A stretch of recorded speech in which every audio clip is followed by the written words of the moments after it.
বেলাবেলি ঝামেলা ছাড়া আজ আমি আপনাদেরকে ঝটপট কীভাবে রেস্টুরেন্ট স্টাইলে নাচোস তৈরি করা যায় সেই রেসিপিটি দেখাবো।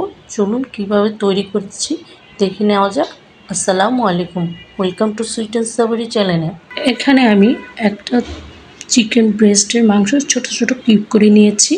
তার মধ্যে আমি লবণ দিয়ে দিলাম সামান্য, তারপর দিয়ে দেব এর মধ্যে সয়া সস 1 চামচের মতো, তারপর দিয়ে দেব গোলমরিচের গুঁড়ো, আর দিয়ে দেব 1 চামচের মতো মরিচের গুঁড়ো, 1 চামচের মতো টমেটো সস দিয়ে ভালোভাবে এটাকে মিক্সড করে নেব।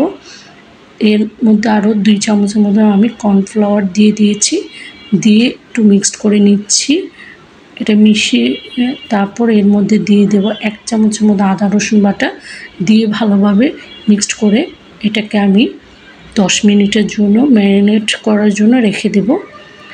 10 মিনিট হয়ে গেছে। এখন আমি একটা ফ্রাই প্যানে বসিয়ে দিয়েছি চুলার মধ্যে। এর মধ্যে আমি বাটার দিয়ে দিয়েছি 1 টেবিল চামচের মতন, তারপর দিয়ে দিলাম চিকেনগুলো যেগুলো আমি ম্যারিনেট করে রেখেছিলাম সেগুলো দিয়ে একটু ভেজে নেব। এটার মধ্যে যে পানিটা বের হবে সেই পানি দিয়ে আমি এই চিকেনটাকে রান্না করব, এক্সট্রা কোনো পানি দেব না। আমি একটু ঢেকে রেখে দিলাম।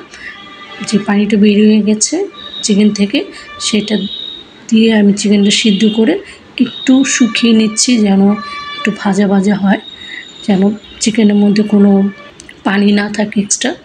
তারপর আমি অন্য একটা ফ্রাই প্যানে আবার বাটার দিয়ে দিলাম 1 চামচ মতো, দিয়ে এর মধ্যে আমি 2 টেবিল চামচের মতন ময়দা দিয়ে দিলাম, দিয়ে একটু ভেজে নেব, যেন ময়দার গন্ধটা না থাকে সেদিকে খেয়াল রাখতে হবে। আমার ময়দাটা ভালোভাবে ভাজা হয়ে গেছে। এর মধ্যে আমি লিকুইড দুধ দিয়ে দিলাম, দিয়ে ভালোভাবে নেড়ে নিচ্ছি যেন দলা পেকে না থাকে।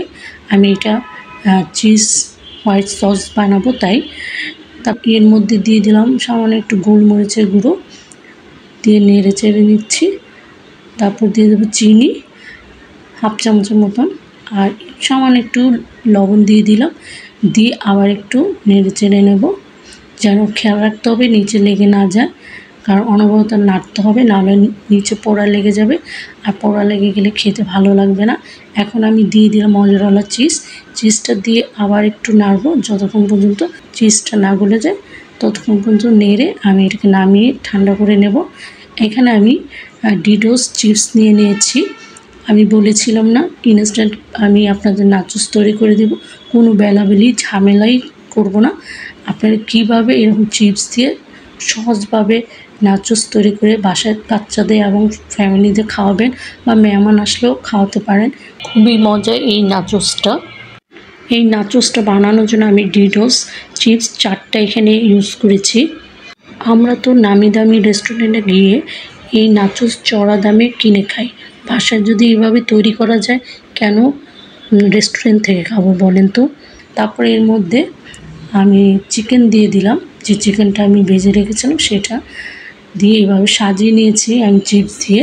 তারপর চিকেন দিলাম, চিকেন দিয়ে আমি পাইপিং প্যাকে আমি যেই সসটা তৈরি করেছিলাম চিজ সসটা সেটা আমি ভরে নিয়েছি, এবং টমেটো সসও পাইপিং ব্যাগে ভরে নিয়েছি। আপনারা সসের বোতলে এইগুলো ভরে নিতে পারেন। এভাবে করে আমি সস চারপাশে দিয়ে দিলাম। তারপর আবার চিপসটা দিয়ে দেব, চিপসটা দিয়ে তার উপরে আবার চিকেন দিয়ে দেব। চিপসের যে গুঁড়োগুলো থাকবে সেগুলো মাঝখানে দিয়ে দেবেন, খেতে অনেক ভালো লাগে। তারপর আমি আবার চিকেন দিয়ে দিলাম, দিয়ে এর উপরে আবার সস দিয়ে দেব। প্রথমে আমি চিজ সসটা দিয়ে দেব, চারপাশে ঘুরিয়ে ঘুরিয়ে দিয়ে দেবেন। যত সস দিবেন আর চিকেন দেবেন খেতে অসম্ভব মজা লাগে। তারপর দিয়ে দিলাম টমেটো সস। এখন দিয়ে দেব মজেরেলা চিজটা দিলে বেশি মজা লাগে, বাচ্চারা খুবই পছন্দ করে। দিয়ে দিলাম আবার চিপস দিলাম। এই আমার এটা 3rd স্টেপ। আপনারা আরও স্টেপ করতে চাইলে করতে পারেন। আমি 3rd স্টেপ করলাম, আমি বেশি একটা করব না। তারপরে আবার চিপসগুলো মাঝখানে দিয়ে দিলাম, চিকেন দিয়ে দিলাম, দিয়ে এর উপর আবার হোয়াইট সসটা দিয়ে দেব, হোয়াইট সসটা দিয়ে টমেটো সস দিয়ে দেব, এভাবে করে আমি সবগুলো সাজিয়ে নেব। আপনার সাজানোটা আপনাদের উপরে, আপনারা কেক কীভাবে সাজাবেন। তারপর আবার চিজ দিয়ে দিলাম। হয়ে গেল আমার চিকেন নাচোস। দেখেন কত ঝটপট করে চিকেন নাচোসটা তৈরি করা হয়ে গেল। এইভাবে করে বাচ্চাদের বিকেলে নাস্তা বা বড়দের বিকেলে নাস্তা হিসেবে এটা দিতে পারেন। এমনকি মেহমান আসলেও এভাবে ঝটপট নাচোস তৈরি করে দিতে পারেন। মেহমানরা দেখে খুবই খুশি হবে, খেয়েও খুশি হবে। অবশ্যই বাসায় একবার হলে ট্রাই করবেন।